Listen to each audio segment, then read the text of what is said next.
बादलपुर गांव में पूजा अपने पति रमेश के साथ रहा करती थी। पूजा की शादी को काफी साल बीत गए थे, लेकिन उसे कोई बच्चा नहीं हो रहा था, जिस वजह से गांव के लोग उसे बांझ बांझ कहा करते। आप खाना खा लीजिए, मैं अभी पानी लेकर आती हूँ। रमेश खाना खाने बैठा था और बाल्टी में पानी खत्म था। इस वजह से पूजा गांव के पास कुएं से पानी लाने जाती है, लेकिन कुछ औरतें पहले से पानी भर रही थी, जो पूजा को अपनी तरफ आता देखकर बातें बनाने लगती है। अरे बंटी की मम्मी देखो, जरा वह बांझी इधर को ही आ रही है, जल्दी जल्दी अपनी बाल्टी लगा दो, कोई उसे पानी भरने मत देना। अरे मेरा बस चले तो उसे इस गांव से ही निकलवा दूं। सुबह शाम इस मनहूस का शक्ल देखकर बस दिन ही खराब हो जाता है। मैं तो कहती हूँ इसे पानी ही नहीं भरने देते हैं। मौजूद औरतें बातें कर ही रही होती है कि तभी पहुंची। मुझे पानी भरना है, घर में पानी नहीं है और वह खाना खाने बैठे हैं, तो हम क्या करें? हम भी तो पहले से यहाँ पर खड़े हैं, जब तक हम यहाँ से जाएंगे नहीं हमको हाथ भी नहीं लगा सकती। हाँ हाँ, हम तुझे पानी भरने ही नहीं देंगे। अरे तुझे देखकर ही दिन खराब हो जाता है और तू बातें कर रही है। हाथ लगाने नहीं देंगे आप? मुझे अपने हाथों से इस बाल्टी में पानी दे दीजिए, मैं यहाँ से चली जाऊंगी। वहां मौजूद औरतें पूजा को पानी नहीं भरने देती हैं और पूजा को अंत में वहां से घर लौटना पड़ता है। अब रमेश भी बिना पानी के ही अपने काम पर निकल जाता है, लेकिन पूजा को यह बात बहुत बुरी लगती है। पूजा के साथ हमेशा ही गांव की औरतें ऐसा ही व्यवहार करती थीं। अब एक दिन सुबह के समय पानी लाने के बारे में सोचती है, लेकिन वो देखती है कि उस वक्त भी वहां दो औरतें मौजूद हैं पर पानी भर रही थी। अरे सुबह सुबह सुबह इस बांझ का मुंह देखना पड़ेगा, तो मैं तो कहती हूँ जल्दी से पानी भरकर चलते हैं यहाँ से। अरे नहीं नहीं, अगर इसने कुएं को छू लिया तो दिक्कत आ जाएगी, हम यहाँ से नहीं जाने वाले। सुबह सुबह तो फिर चली आई, सारा गांव का कुआं सूखा पड़ा है, अब इस कुएं को भी सुखाना चाहती है। अरे वह सब छोड़, मेरी देवरानी पेट से है, अगर गलती से तूने इस कुएं को हाथ लगाया ना और उसने इस कुएं का पानी पी लिया, तो ना जाने उसके साथ कुछ भी गलत हो जाती है कि नहीं यहाँ से। अरे इसमें मेरी क्या गलती है? दीदी आप लोग ऐसे क्यों बोलते रहते हो? भले ही मुझे बच्चा नहीं हुआ हो, लेकिन इसका मतलब यह तो नहीं कि इसमें सारी गलती मेरी है। तू हमें बताएगी कि क्या सही है क्या गलत है, जो एक बच्चा भी पैदा नहीं कर सकी। इतना कहने के बाद वो औरतें पूजा की बाल्टी दूर फेंक देती है। पूजा भी अब उदास मन से घर आ जाती है। उस दिन के बाद से पूजा का पति रमेश ही कुएं से पानी लाकर उसे दिया करता, पूजा अकेली ही घर में रहा करती। यह कहानी है कलापुर गांव की, जहां सेठ घनश्याम लाल अपनी पत्नी विमला के साथ रहता था। वह गांव वालों को पैसे उधार देकर उनकी जमीन गिरवी रखता था। एक गरीब किसान से कर्ज के बदले जमीन छीनते हुए।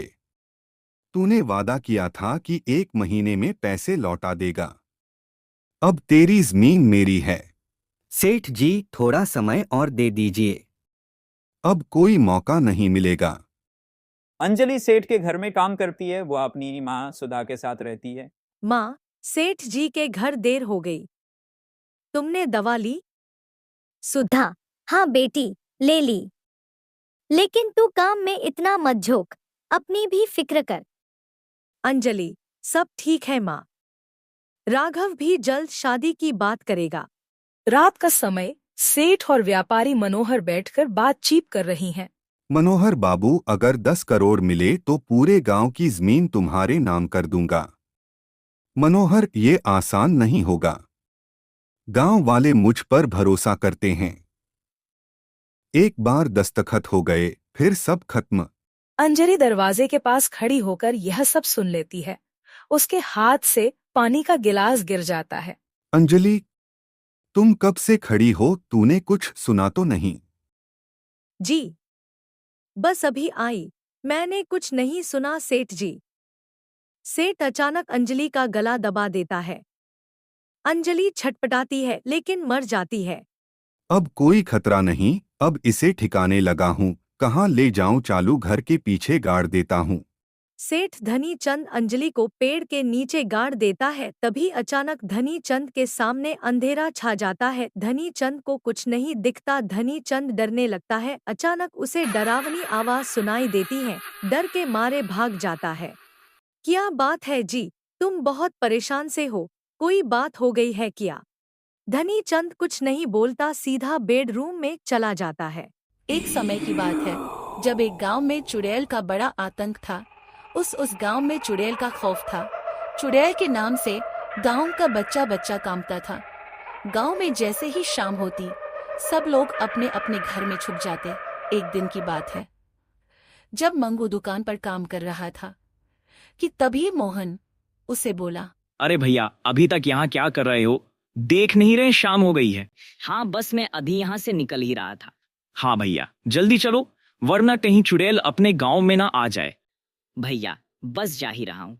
मंगू अपने दुकान का काम निपटा ही रहा होता है कि तभी वहाँ उसे ढूंढते ढूंढते उसकी बेटी लीला आ जाती है। मंगू उसे वहाँ देख बड़ा परेशान हो जाता है। अरे लीला बेटी, तू यहाँ क्या कर रही है? बाबूजी, मैं तो आपको ही ढूंढने आई हूँ। माँ कब से आपकी राह देख रही हैं और आप घर नहीं आए, इसीलिए उन्होंने मुझे आपको बुलाने भेजा है। ठीक है, चलो जल्दी घर चलते हैं। मंगू और लीला दोनों घर की तरफ आने लगते हैं कि तभी चुड़ैल की आवाज आती है। क्या बात है, गांव में अभी से इतना सन्नाटा छाया हुआ है। लगता है सब मेरे डर से जल्दी सो गए। चुड़ैल की आवाज सुनकर मंगू और लीला की हालत खराब हो जाती है। बेटी जल्दी चलो, चुड़ैल ने हमें देख लिया तो जान से मार डालेगी। मंगू इतना बोलता ही है कि तभी पीछे से आवाज आती है। मंगू और लीला पीछे मुड़कर देखते हैं। उसके पीछे चुड़ैल है और उसके हाथ में लंबी सी बंदूक होती है। चुड़ैल की नजरों से आज तक कोई नहीं बचा है। जो तुम बचोगे। चुड़ैल, हमें जाने दो, छोड़ दो हमको। अरे अरे अरे अरे, इतना डर किस बात का है भाई? मैंने अभी कहाँ तुमको कुछ कहा। चुड़ैल बात तो मंगू से कर रहा होता है। पर उसकी नजर लीला के ऊपर होती है। वो लीला की खूबसूरती सर से पांव तक देख रहा होता है। ऐ लड़की, नाम क्या है तुम्हारा? यह मेरी बेटी है। इसे जाने दो चुड़ैल। अरे ओ, मैं तुझसे नहीं, इस सुंदरी से बात कर रही हूँ, दूर हटो। अच्छा जी, इतना गुस्सा आज तक किसी ने इतनी हिम्मत नहीं की जो मुझे ऐसे बोल सके। तुझे तो मैं अभी बताती हूँ। और अपने साथ ले जाने लगता है। बेचारा लीला का बाप हाथ पैर जोड़ता रह जाता है और रोने लगता है, पर चुड़ैल उसकी एक नहीं। इधर लीला खुद को छुड़ाने की खूब कोशिश करती है, पर चुड़ैल को उस पर भी तरस नहीं आता। मुझे जाने दो, मुझे मेरे बाबूजी के पास जाने दो। मुझसे गलती हो गई, मैं ऐसे नहीं बोलूंगी। अब मुझे माफ कर दो। मुझे तू एक नजर में भा गई, अब मैं तुझे मार डालूंगी। नहीं, कभी नहीं, ऐसा कभी नहीं हो सकता। चुड़ैल उसे अपने ठिकाने पर ले जाती है और उसे एक कमरे में बंद कर देती है। उसके बाद वह मारने की तैयारी करती है। तभी वहां अंधेरा छा जाता है। लीला को जब समझ नहीं आ रहा होता तो वह चुड़ैल की बंदूक उठाती है और उसके सर पर रखकर गोली चला देती है। चुड़ैल उसी वक्त मर जाती है। आज इससे सबको छुटकारा मिल ही गया, मार डाला मैंने इसे। लीला वहां से फटाफट भाग जाती है। लीला जैसे ही अपने घर पहुंचती है तो उसके पिता और उसकी माँ उसे देखकर बड़े खुश होते हैं। मेरी बच्ची तो आ गई, मुझे यकीन नहीं हो रहा। आखिर तो उस चुड़ैल के चंगुल से कैसे बचकर भागी? हाँ बेटी, आखिर तो कैसे बचकर आई? मैंने उसी की बंदूक से उसे मार डाला। यह बात सुनकर लीला की माँ और बाबूजी दंग रह जाते हैं, पर वह खुश भी होते हैं कि आखिरकार उनके गांव को चुड़ैल से छुटकारा मिल गया। गांव महरौली की शांत रातों में अचानक एक ऐसा डरावना किस्सा फैलने लगा जिसने हर किसी को सहमा दिया। लोग कहते हैं कि एक चुड़ैल रात के अंधेरे में गांव के पुराने बरगद के पेड़ के पास बैठकर जोर जोर से रोती है। जो भी उसकी आवाज सुनकर बाहर जाता है या तो गायब हो जाता है या मानसिक संतुलन खो बैठता है। महरौली गांव घने जंगलों और पहाड़ों के बीच बसा हुआ था। यहाँ के लोग सीधे सादे और परंपराओं में विश्वास करने वाले थे, लेकिन पिछले कुछ महीनों से गांव में रातों को एक अजीबोगरीब चीख और रोने की आवाज आने लगी थी। किसी ने बताया कि वह आवाज एक महिला की है जो अपनी दर्दनाक मौत के बाद चुड़ैल बन गई है। गांव के बड़े बुजुर्गों का कहना था कि वह चुड़ैल केवल उन लोगों को नुकसान पहुंचाती है जो उसके रोने की वजह जानने की कोशिश करते हैं। भाग वीरेंद्र की जिज्ञासा। वीरेंद्र गांव का एक पढ़ा लिखा युवक इन बातों पर यकीन नहीं करता था। वह हमेशा से भूत प्रेत और चुड़ैलों की कहानियों को अफवाह मानता था। लेकिन जब गांव के उसके दोस्त राजू का लापता होना और फिर जंगल में उसकी हालत पागलों जैसी मिलने की घटना हुई तो वीरेंद्र ने सच का पता लगाने का निर्णय लिया। उसने ठान लिया कि वह उस रात जंगल में जाकर रोने की आवाज की हकीकत को सामने लाएगा। जंगल का रहस्य। अमावस्या की रात वीरेंद्र ने एक मशाल ली और पुराने बरगद के पेड़ की ओर बढ़ा। जैसे ही वह जंगल में दाखिल हुआ उसे सर्द हवा का एक झोंका महसूस हुआ। दूर से एक महिला के रोने की आवाज सुनाई दी। वह आवाज धीरे धीरे तेज और दर्दनाक होती जा रही थी। वीरेंद्र डरते हुए उस आवाज की दिशा में बढ़ा। अचानक उसने देखा कि एक सफेद साड़ी पहने महिला जिसका चेहरा छुपा हुआ था पैर के नीचे बैठकर रो रही थी।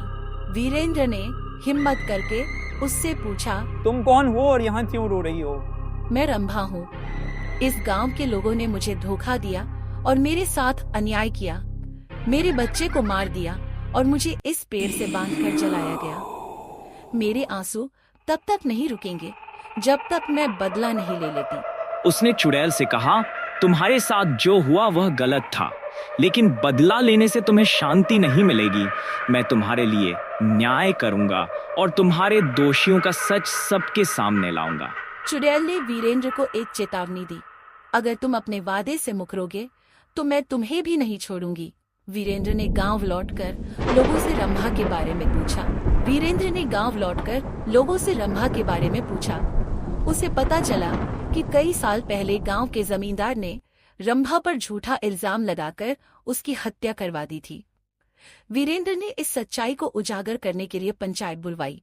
जैसे ही सच्चाई सबके सामने आई, जमींदार के वंशजों ने अपनी गलती स्वीकार की।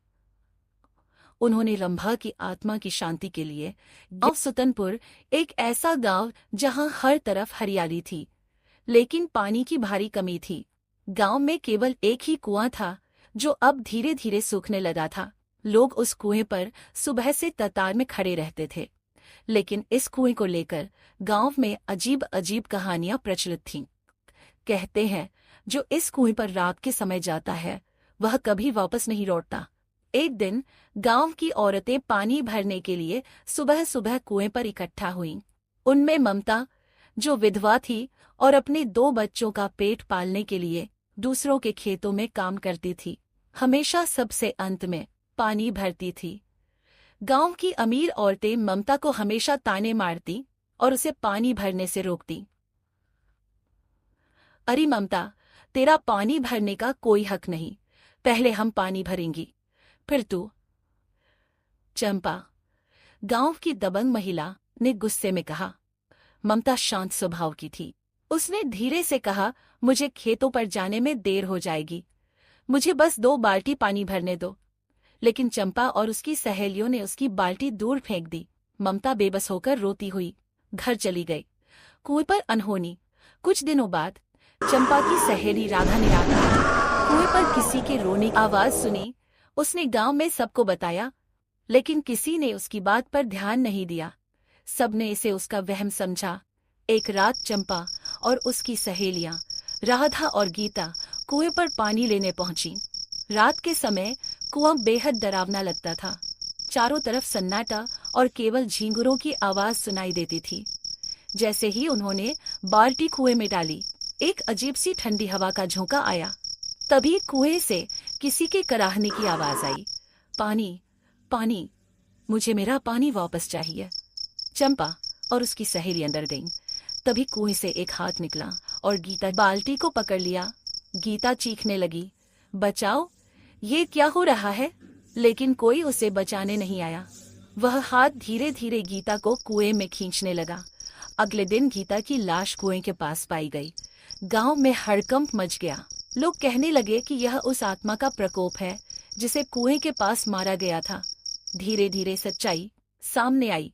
कुछ साल पहले ममता को भी चंपा और उसकी सहेलियों ने पानी भरने से रोकने के लिए धक्का दिया था। ममता का पैर फिसल गया था और वह कुएं में गिर गई थी। गांव वालों ने इसे हादसा समझकर नजरअंदाज कर दिया था। तभी से राधा का आत्मा चंपा और राधा अब रोज डर के साए में जी रही थी। उन्हें रात में अजीब अजीब आवाजें सुनाई देती और सपनों में ममता की आत्मा उन्हें दिखाई देती। एक रात चंपा ने राधा से कहा, हमें ममता की आत्मा से माफी मांगनी चाहिए। मुझे लगता है ये सब उसी का बदला है। राधा ने घबरा कर कहा, अगर वो हमें माफ नहीं करेगी तो क्या होगा? हमारे पास और कोई रास्ता नहीं। अंतिम सामना। दोनों औरतें तांत्रिक बाबा के पास पहुंची। तुमने जो किया है उसका अंजाम तो तुम्हें भुगतना ही पड़ेगा, लेकिन एक रास्ता है। ममता की आत्मा को शांति तभी मिलेगी जब तुम उसके परिवार के सामने अपने गुनाह कबूल करोगी और उनकी मदद करोगी। हिमाचल प्रदेश के घने जंगलों से घिरे छोटे से गांव में एक पुराना वीरान घर खड़ा था। यह घर सुंदर के दादाजी का था, जिनकी अंतिम इच्छा थी कि उनका पोता सुंदर शादी के बाद इसी घर में रहे। शादी के 1 महीने बाद सुंदर अपनी पत्नी ऋतु के साथ यहाँ रहने आया। यहाँ की हरियाली और शांति ऋतु को बहुत पसंद आई। एक रात गहरी नींद में डूबी ऋतु की आंख अचानक खुली। उसे किसी के रोने की आवाज सुनाई दी। वह घबरा गई और सुंदर को जगाया। सुनिए, बाहर किसी के रोने की आवाज आ रही है। सुनिए ना, सुंदर ने आलस्य भरी आवाज में कहा। तुमने कोई सपना देखा होगा, इतनी रात कौन रो सकता है? लेकिन तभी सुंदर के कानों में भी वही आवाज पड़ी। दोनों अचंभे में थे। यह आवाज सच में आ रही है, लेकिन कौन हो सकता है? सुंदर ने कहा। ऋतु ने डरते हुए कहा, बाहर मत जाइएगा, हमें सो जाना चाहिए। अगले दिन सुंदर ने गांव के बुजुर्ग हरिकृष्ण काका से इस बारे में बात की। काका, कल रात हमने किसी के रोने की आवाज सुनी, क्या आपने कुछ सुना? हरिकृष्ण काका हंसते हुए बोले, बेटा, यह तुम्हारा वहम है। जंगलों के बीच रहते रहते दिमाग ऐसी आवाजें गढ़ लेता है। कोई जानवर रहा होगा। लेकिन सुंदर संतुष्ट नहीं हुआ। उसने कई और गांव वालों से पूछा, लेकिन सबने उसकी बात को मजाक में उड़ा दिया। 4 दिन बाद फिर वही आवाज सुनाई दी। इस बार सुंदर ने फैसला किया कि वह खुद देखेगा कि यह आवाज कहां से आ रही है। लालटेन लेकर वह जंगल की ओर बढ़ा। कुछ दूर जाने के बाद उसने एक पेड़ के नीचे एक लड़की को बैठे देखा। वह जोर जोर से रो रही थी। तुम कौन हो और इतनी रात यहाँ अकेली क्या कर रही हो? सुंदर ने पूछा। लड़की ने आंसू पोंछते हुए कहा, मेरा नाम कोमल है। मेरे भाई भाभी ने मुझे घर से निकाल दिया है। वे मेरी शादी के खर्चे से बचना चाहते हैं। मेरे माता पिता बचपन में ही गुजर गए थे। अब मेरे पास कोई ठिकाना नहीं। सुंदर को उस पर दया आ गई। चिंता मत करो, चलो मेरे घर चलो, हम तुम्हारी मदद करेंगे। जब सुंदर ने कोमल को घर लाया तो ऋतु को यह पसंद नहीं आया। आप इस लड़की को घर में क्यों लेकर आए हैं? हम उसे नहीं जानते, ऋतु ने गुस्से में कहा। सुंदर ने कोमल की कहानी बताई और कहा, यह मेरी बहन जैसी है, हमें इसे कुछ दिनों के लिए सहारा देना चाहिए। ऋतु को यह बात पसंद नहीं आई, लेकिन वह चुप हो गई। पर चीजें जल्द ही अजीब होने लगी। जिस दिन से कोमल घर में आई, वहां अजीब घटनाएं होने लगी। कभी बत्ती बिना कारण जल बुझ जाती। एक दिन ऋतु ने देखा कि कोमल अजीब हरकत करने लगी है। ऋतु को डर लगने लगा। वहां से भागी ऋतु ने सुंदर से कहा, यह लड़की सामान्य नहीं है। कल इसके हाथ में चोट लगी थी और आज जख्म बिल्कुल भर चुका है। और यह भगवान की फोटो से इतना क्यों डरती है? ऋतु ने कोमल पर नजर रखना शुरू किया। एक रात ऋतु ने देखा कि कोमल अजीब आवाजों में कुछ बुदबुदा रही है। उसके चारों ओर हवा जैसे ठहर गई हो। ऋतु के रोंगटे खड़े हो गए। अगले दिन ऋतु ने गांव के एक बुजुर्ग से यह बात बताई। गंभीर होकर कहा, बेटा, वह लड़की इंसान नहीं लगती, वह आत्मा हो सकती है। यह घर भी वीरान था और यहाँ कई पुराने रहस्य छिपे हो सकते हैं। तुम्हें सतर्क रहना चाहिए। आखिरी रात, उस रात ऋतु और सुंदर ने कोमल पर नजर रखी। आधी रात को उन्होंने देखा कि कोमल कमरे से बाहर निकलकर जंगल की ओर जा रही है। सुंदर और ऋतु उसके पीछे पीछे गए। उन्होंने देखा कि कोमल पेड़ के नीचे किसी के साथ बात कर रही है। वह एक साया था जिसका चेहरा साफ नहीं दिख रहा था। सुंदर ने साहस जुटाकर कहा, तुम कौन हो? कोमल ने मुड़कर कहा, तुम्हें यहाँ नहीं आना चाहिए था। यह मेरा और उनके बीच का मामला है। अब तुम नहीं बचोगे। कोमल की आंखें लाल हो गईं और उसका शरीर हवा में उठने लगा। ऋतु ने पास के मंदिर से लाई हुई हनुमान चालीसा जोर जोर से पढ़नी शुरू की। कोमल जोर से चीखने लगी और धीरे धीरे गायब हो गई। अगले दिन गांव के लोगों ने बताया कि कोमल नाम की एक लड़की कुछ साल पहले जंगल में मारी गई थी। उसकी आत्मा न्याय की तलाश में भटक रही थी। सुंदर और ऋतु ने गांव के मंदिर में हवन करवाया और कोमल की आत्मा की शांति के लिए प्रार्थना की। यह कहानी एक छोटे से गांव की है जो घने जंगल के पास स्थित था। गांव का नाम था रानीपुर। रानीपुर अपने आप में बेहद शांति का प्रतीक था, लेकिन उस शांति के भीतर एक अजीब सा डर भी छिपा हुआ था। गांव के लोग कहते थे कि रात होते ही इस जंगल में कोई न कोई अदृश्य शक्ति जाग जाती है। कोई उस रहस्यमय शक्ति का सामना नहीं करना चाहता था और इसलिए रात को गांव वाले अपने अपने घरों में ही बंद हो जाते थे। लेकिन इस गांव में एक ऐसा लड़का भी था जिसका नाम था राजू। वह बहुत ही साहसी और दिलेर था। राजू के लिए इस डर से कोई फर्क नहीं पड़ता था। उसे लगता था कि यह सब सिर्फ अफवाहें हैं। एक दिन उसने ठान लिया कि वह रात के समय उस जंगल में जाएगा और यह रहस्य उजागर करेगा। राजू के दिमाग में यह विचार बार बार आ रहा था कि क्या सचमुच कुछ अजीब होता है उस जंगल में, या फिर यह सब सिर्फ गांव वालों का डर था। राजू ने अपनी योजना बनाई और एक रात वह जंगल में दाखिल हो गया। उसे जंगल का वातावरण बेहद रहस्यमय लगा। पेड़ पौधे जैसे उसकी तरफ घूर रहे हों। हवा में एक अजीब सी खामोशी थी। रात के अंधेरे में जैसे ही राजू ने पहला कदम रखा, उसे महसूस हुआ कि कोई उसे देख रहा है। लेकिन जब उसने इधर-उधर देखा तो कुछ भी नजर नहीं आया। जंगल में वह धीरे धीरे बढ़ता चला गया, लेकिन अचानक उसे एक गहरी आवाज सुनाई दी। वह आवाज जैसे किसी महिला की थी जो दर्द से, राजू ओ राजू, कहाँ जा रहे हो? मैं यहाँ हूँ। अरे यार, ये मैं कहाँ आ गया हूँ? लोगों के बातों में आकर कहीं मैं फंस तो नहीं गया यार। मुझे तो अभी सही बहुत डर लग रहा है। इस हवेली में कोई रहता भी है या नहीं? क्यों मैं मरने आ गया यहाँ पे? पता नहीं आगे क्या होगा। यहाँ से मैं बच के पाऊंगा, निकल जाऊंगा या नहीं? अरे ये क्या, ये तो आवाजें भी बंद हो गई यार। अब क्या? पता नहीं, इसके अंदर कुछ न कुछ तो होए, तभी ऐसी ऐसी आवाजें आ रही थी। अभी जब आ ही गया हूँ तो अंदर चल के देखता हूँ यार। मरना है तो लड़के मरो, ऐसे क्यों मरना यार? चल देखता हूँ। अरे यार, यहाँ कोई रहता भी है या सालों से तो बंद लगता है पड़ा है यहाँ पे? कोई है ही नहीं। अरे कोई है? कोई है भाई? कोई है तो बता दे हमें। कोई है? कोई है कि नहीं? अरे आ गया तू, बहुत दिनों से तेरा इंतजार कर रही थी। अब आया है तू। आज से 20 साल पहले तूने मुझे मारा था और इसी हवेली में मुझे दफना दिया है। आज मैं छोड़ूंगी नहीं तुझे। बड़े टाइम के बाद पकड़ में आया है तू। अरे कौन है तू? अरे भला मैं तुझे क्यों मारने लगा? मैं क्यों मारूंगा तुझे? अभी तो मेरी उम्र ही 20 साल की है। अब तो 25 साल पहले की बात कर रही है। मैं क्यों मारूंगा तुझे? 25 साल पहले राजा विक्रम सिंह का बिगड़ा हुआ औलाद राजवीर था, जो तूने मेरे साथ बहुत ही जबरदस्ती करा। मना करती रही, तू नहीं मानी और मुझे इसी हवेली में लाकर दफना दिया। इसलिए तुझे मैं यहाँ तक बुला कर लेकर आई हूँ। तो क्या सोच रहा है कि तू अपनी मर्जी से आया है?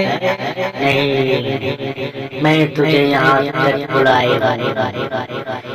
अब वही करूँगी तुम्हारे साथ जो तूने आज से 25 साल पहले हमारे साथ किया।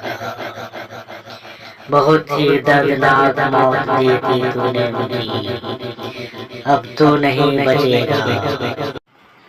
अरे तू जो सोच रही है वो मैं नहीं हूँ बाबा। क्यों मुझे परेशान कर रही है? छोड़ दे मुझे, जाने दे। मैं वो नहीं हूँ जो तू सोच रही है। तुझसे कुछ गलती हो रही है। अरे छोड़ दे मुझे, कि हवा में लटका रखी है। मारेगी क्या मुझे? छोड़ दे भाई, यूं हवा में मत लटका। तूने मुझे छोड़ा था जो मैं तुझे छोड़ दूं।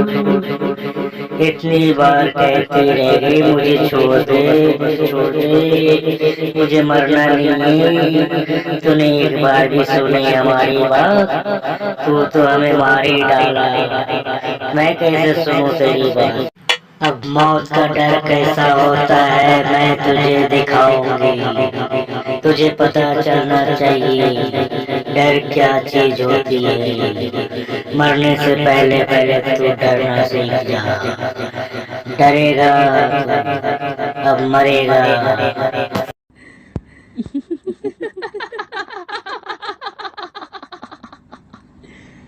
Kenapa tak tidur lagi, ha?